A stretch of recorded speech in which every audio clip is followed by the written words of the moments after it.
Plus, magre-resign na raw. Ito pong si Undersecretary Claire Castro po mga kabida ng Presidential Communications Office.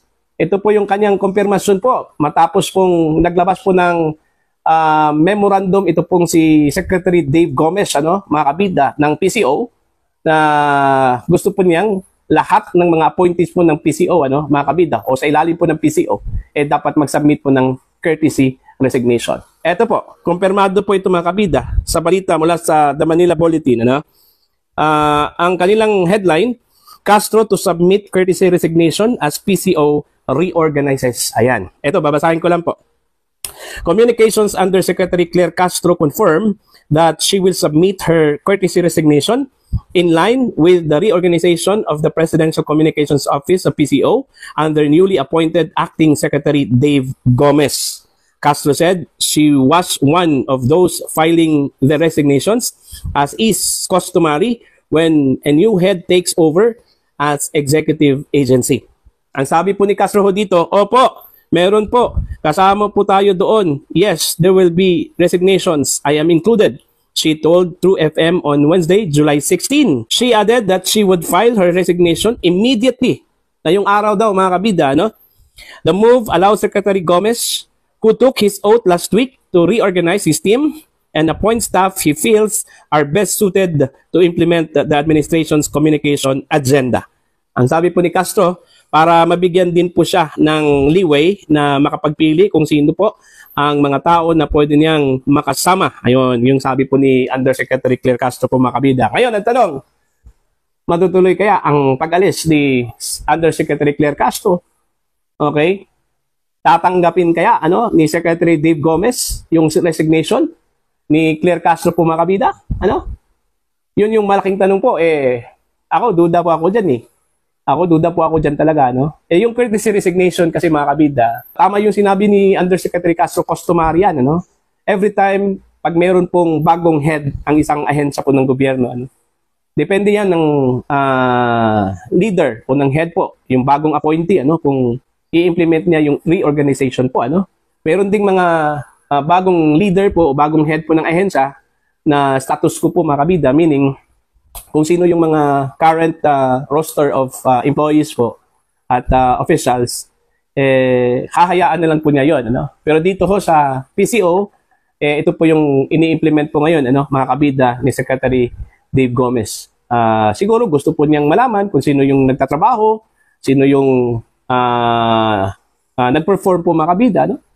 At sa mga nag-perform, baka po bibigyan po niya ng chance na mananatili po mga kabida, Pero yung mga hindi ho nag-perform, sigurado po tayo diyan, na babay talaga, mga kabida. Pero dito po sa case po mga kabida, ni Yusek Claire Castro, anong sa tingin po ninyo? Maganda ba yung kanyang trabaho po mga kabida, yung kanyang performance po, Para sa akin po, mga kabida, from the Malacanang vantage point po mga kabida, maganda yung kanyang trabaho kasi pinainis niya yung mga kalaban po niya, Lalo na po, ito pong mga pro-Duterte supporters po, mga kabida, Okay?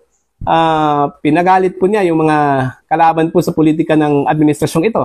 Yun yung pagiging effective po, mga kabida, ni Yusek Castro, sa panig po ng administrasyon. Pero kung titingnan mo, yung resulta po, mga kabida, effect po dito sa taong bayan, sa bansa, mga kabida, hindi po maganda, Hindi po maganda. Kasi parang dahil daw sa kanya, marami po akong nababasa po, ng mga negative impression po, kay Undersecretary Claire Castro po mga kabida, na yung kanyang messaging daw, parang hindi po suitable doon po sa gusto po ng Marcos administration, Imbes na nakakabuti po, lalong sumama po mga kabida, yung image po ng Marcos administration. Okay? Yun yung feedback po, Kasi panay pong tirada daw ni Yusek Castro po mga kabida, sa mga kalaban po ng administrasyon. Kagaya po ng mga Duterte, mga kabida. Wala hong press briefing dyan sa Malacanang Palace na hindi ho magtatapik po ng Duterte, mga kabida. Meron talaga daw, Okay? So yun po, imbes na makakakuha po ng simpatsya, mas lalong naiinis daw itong mga tao daw ito. mas lalong naiinis daw ang mga tao daw mga kabida, no?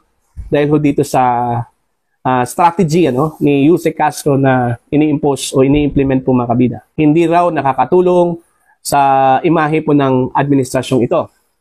Okay? Kagaya na lang daw dito sa issue po ng dokumento na nagdadawit po kay First Lady Lisa Marcos. Ang dami hong nag-react po dito. Nung sinabi po niya na fake document daw yun. Okay? Maraming ding nag-criticize din bakit nagsalita si Claire Castro po mga kabida in behalf po kay First Lady. Itong si First Lady hindi po empleyado po ng gobyerno. Hindi din official po ng Malacanang, mga kabida.